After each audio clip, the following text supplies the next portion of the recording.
सुप्रभात। मैं जगेंद्र राणा एक आध्यात्मिक विषय पर चर्चा करते हैं। आज विषय है सदगुरु। सदगुरु, गुरु शब्द का अर्थ अंधकार यानी अज्ञान को दूर करने वाला तथा जो प्राज्ञ स्थित प्रज्ञ क्षोत्रिय विदेक्ष निष्पाप पाप रहित हो, कामनाओं से शून्य हो और ब्रह्मवेत्ताओं में श्रेष्ठ हो, ब्रह्मनिष्ठ हो, ईंधन रहित अग्नि के समान शांत हो, अकारण दया सिंधु हो और प्रणत यानी शरणापन, संजनों को बिंदु सज्जनों को बंधु यानी हितैषी हो। तो ऐसे उन सदगुरुदेव की विनीत और विनम्र भाव से सेवा और भक्ति पूर्वक आराधना करनी चाहिए, क्योंकि सदगुरु पथ प्रदर्शक होते हैं। गुरु तो है ही अंधकार को दूर करने वाला, अज्ञान को दूर करने वाला। तो जिस बात का तुम प्रयत्न करके भी पता ना लगा सको, उसके मिलने की प्रक्रिया को उन्होंने तुम्हें बता दिया। इस कारण वह बहुत बड़े सम्मान के योग्य है। अतः शारीरिक सम्मान उनका उतना ही करना चाहिए जिसमें उनको कोई शारीरिक परेशानी ना होने पाए, बल्कि शरीर को गुरु नहीं समझना चाहिए। वह जो वस्तु है वही है। गुरु हर कोई व्यक्ति नहीं हो जाता है।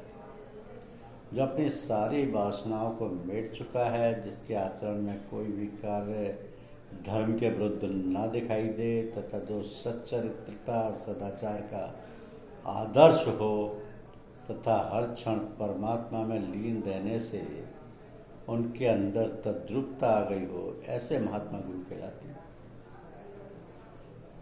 अतः वो शिष्य जो मनोमय कोश से ऊपर पहुंचकर और उससे भी आगे विज्ञानमय कोश में पहुंचकर यथार्थ ज्ञान प्राप्त कर संतुष्ट हो जाता है, तब उसे प्रथम आदेश गुरु पद प्राप्त होता है। तो गुरु शिष्य को बुरे मार्ग से हटाकर सतमार्ग पर लगाता है तथा सत्कर्मों की शिक्षा देता है। गुरु तीन तरीके के होते हैं, तीन प्रकार के होते हैं: प्रारंभिक गुरु, सदगुरु और समर्थ गुरु। तो प्रारंभिक गुरु के मायने हैं प्रतिक्षण परमात्मा में लय रहने के कारण जिनके अंदर तद्रूपता आ गई हो, ऐसे महात्मा गुरु कहलाते हैं। सदगुरु वो हैं जो उपासना या साधना के समय गुरु या शिष्य दोनों के व्यापार बंद रहते हैं अथवा मन बिल्कुल शांत और निर्विकल्प रहता है, ना मुंह से कोई शब्द उच्चारण किया जाता है और ना इनके मन में कोई कल्पना बुलाई जाती है, परंतु फल परमानंद प्रत्यक्ष सम्मुख होता है। ऐसे महात्मा सदगुरु होते हैं। वे सदगुरु अपनी पूजा स्वयं नहीं कराते। जो भी उनके पास आता है वो इसके लक्ष्य यानी ध्येय और इष्ट की ओर कर देते हैं। फिर प्रार्थना करते हैं कि हे ईश्वर, तेरी दया कृपा से सेवक को तेरी याद दिलाकर तेरे सामने पेश किया है। अब तेरा कार्य ऐसे सतमार्ग पर चलाने का है तथा ऐसे साहस और प्रेम प्रदान करना अब तेरा ही काम है। तो सदगुरु के चार भेद हैं: पारस गुरु, दीपक गुरु, मलयगिरी गुरु और भृंगी गुरु। पारस गुरु वो हैं जिस प्रकार पारसमणि के छूते ही लोहा स्वर्ण बन जाता है, बस इन सदगुरु से मिलकर मनुष्योत्तम गुणों से संपन्न और कुछ शक्तिशाली बन जाता है, परंतु ये अपने जैसा नहीं बना पाते, यह इनकी कमी है। दीपक गुरु वो हैं, उनका ज्ञान रूपी दीपक जल रहा है। जब कोई साधक अपनी तेलवाती यानी हृदय के पात्र में श्रद्धा, विश्वास और सच्ची लगन के साथ जब अपने दीपक को उनके दीपक में जाकर जलावे तो साधक का दीपक एकदम जलने लगता है। ये सदगुरु बिना तेलवाती के साधक का दीपक नहीं जला सकता। तीसरा, मलयागिरी गुरु। मलयागिरी चंदन हमेशा अपने अंदर से सुगंध छोड़ता रहता है। अपने आसपास के सभी निकटस्थ वृक्षों को अपने जैसा बना लेता है। समय अवश्य लगता है, पर धीरे धीरे समस्त वृक्ष चंदन के वृक्ष जैसे गुण वाले बन जाते हैं, परंतु बबूल, चीड़, शीशम पर चंदन के वृक्ष का प्रभाव नहीं पड़ता। और चौथे हैं भृंगी गुरु। कीड़े झिंगुर को भृंगी पकड़ लेती तो वह कीड़ा कुछ दिन पीछे उसका चिंतन करता हुआ उसी के रूप का बन जाता है। उसी तरह उड़ने की शक्ति उसमें आ जाती है। इसी तरह निम्न स्तर का मनुष्य सर्वगुण संपन्न गुरु जैसे श्रेष्ठ गुणों वाला एवं आत्मबल से संपन्न हो जाता है। कभी कभी उसका अंतस और बाह्य रूप भी बदल जाता है। ये सदगुरु के चार भेद हैं: पारस गुरु, दीपक गुरु, मलयागिरी गुरु, भृंगी गुरु। फिर आते हैं समर्थ गुरु, समर्थ सदगुरु। इनमें सभी गुरुओं के लक्षण पाए जाते हैं। यह भक्ति, योग, ज्ञान के माध्यम से दूसरी प्रकृति के मनुष्य को भी अपने ध्येय तक पहुंचा देते हैं। इनका सभी आध्यात्मिक शक्तियों पर अधिकार होता है।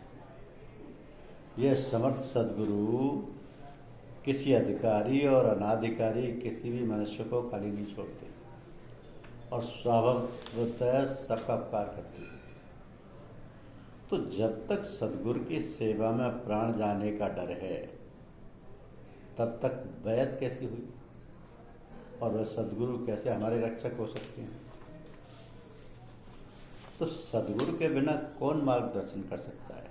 गुरु को सच्चा मार्गदर्शक होना चाहिए और मार्गदर्शक वही हो सकता है जो मार्ग को जानता हो और शिष्य को भी उसी मार्ग से ले जाने की इच्छा और क्षमता रखता हो।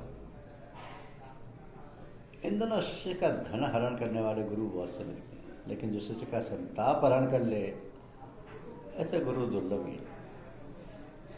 सदगुरु के पास पहले तो हम बैठते नहीं, और यदि बैठते भी हैं तो हमारा मन घर और बाहर के कामों में लगा रहता है। उनकी वाणी को हम जीवन में सक्रिय स्थान नहीं देते, उनकी साधना से हम कर्तव्य की प्रेरणा ग्रहण नहीं करते, तब कैसे माना जाए कि हम उपासना करते। क्योंकि सदगुरु किसी ऐसे व्यक्ति को नहीं कहते जिसने आध्यात्मिक शक्तियों व चक्रों के भेद को पुस्तकीय ज्ञान द्वारा प्राप्त किया हो, बल्कि उसका उद्देश्य ऐसे पूर्ण पुरुष से है जिसने अभ्यास करके अपनी आध्यात्मिक शक्तियों को पूर्ण रूप से जागृत करके परमात्मा का साक्षात्कार कर लिया है। तो गुरु की वाणी को बिना विवाद किए हुए, बिना रोक टोक के सुनना तथा पालन करना चाहिए। इसी में श्रेष्ठता है। सदगुरु दो प्रकार से कार्य करते हैं। एक वह जो स्वतंत्र है, सुधार के समय जब वो ये देखते हैं कि लोग कुकृत्य और बुरी आदतों को नहीं छोड़ते, बल्कि समझाने पर और अधिक करने में तत्पर होते हैं और समाज और दुनिया को बिगाड़ने पर तुले रहते हैं, तो उन्हें ईश्वर की तरफ से अधिकार है कि वह उन्हें दंड देवें और नष्ट कर दें। तो यही लोग अवतार की श्रेणी में आते हैं। और जो लोग स्नेह और प्रेम से समझाने और बुझाने का काम कर लेते हैं, यदि मान गए तो अच्छा है, नहीं माने तो अलग ही रहते हैं। तो किसी के पीछे नहीं पड़ते, उन्हें परम संत या सदगुरु कहते हैं। सदगुरु सत्यनिष्ठ होते हैं। वह जीवन मुक्ति की दशा में विचरण करते हैं। वह शब्द अभ्यासी होते हैं। वह शब्द और अभ्यास के द्वारा आंतरिक चक्रों को जगाते हुए वह शक्तिपात के द्वारा अपने शिष्यों को आध्यात्म पथ पर अग्रसर करते रहते हैं। सदगुरु के वचन को ग्रहण करने योग्य होने के लिए साधक का हृदय और मन पूर्ण रूप से शांत होना बहुत जरूरी है। शांत मन और हृदय के साथ गुरुदेव के साथ लौ लगाए रहने से उनके वचन सुने जा सकते हैं। सदगुरुदेव हृदय की गुफा के अंदर बड़े ही धीमे स्वर में बोलते हैं। अतः दुनिया के झंझटों के बीच अशांत मन वाला साधक उनके धीमी आवाज को कभी नहीं सुन सकेगा। तो तात्पर्य यह है कि दुनिया के चिंतन से अपने हृदय को खींचकर सदगुरुदेव की ओर लगाना चाहिए। बाहर के